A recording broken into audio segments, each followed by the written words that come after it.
Now that we have test run our system, we're ready to close everything up. So we're gonna close off our valves and take off our gauges.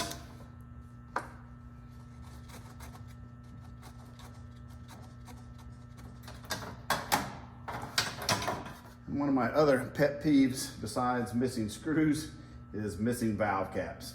That just drives me insane when I go to a new unit and see that I'm missing my valve caps.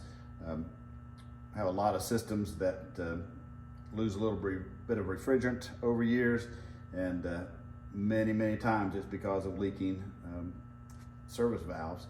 And so we want to make sure that those are good and tight. So I'm going to take these caps and put them back on. Now if we have the type of cap with the, I don't know what we'd call that, the hex head where we can put a wrench on it, those are actually the best ones for preventing leaks. If you have a plastic cap or a brass cap with a gasket, then we'll just want to make sure that those get good and tightened down hand tight. But if you have the ones with the hex head nut on them, we'll tighten those down first by hand.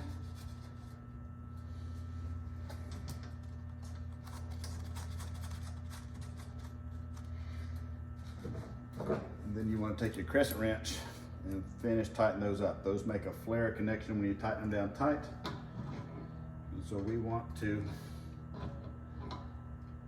get those good and tight. That way if the valve core is leaking any at all,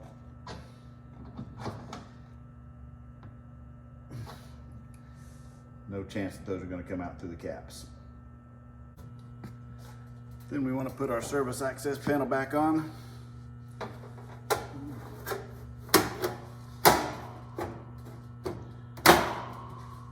Get it up nice and secure. Take my nut driver again. And the screws that we saved from the last, we took them out.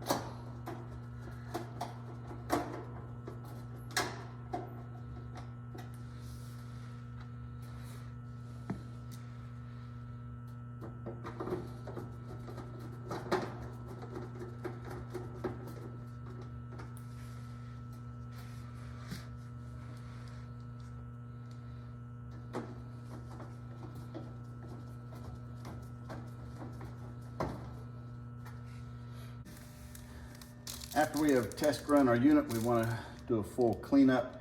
That'd be the wiping any dirt, fingerprints off the unit, cleaning off the pad, cleaning off around our valves, picking up any trash, and we also want to seal up any holes, especially the holes where the line set and power came through the wall.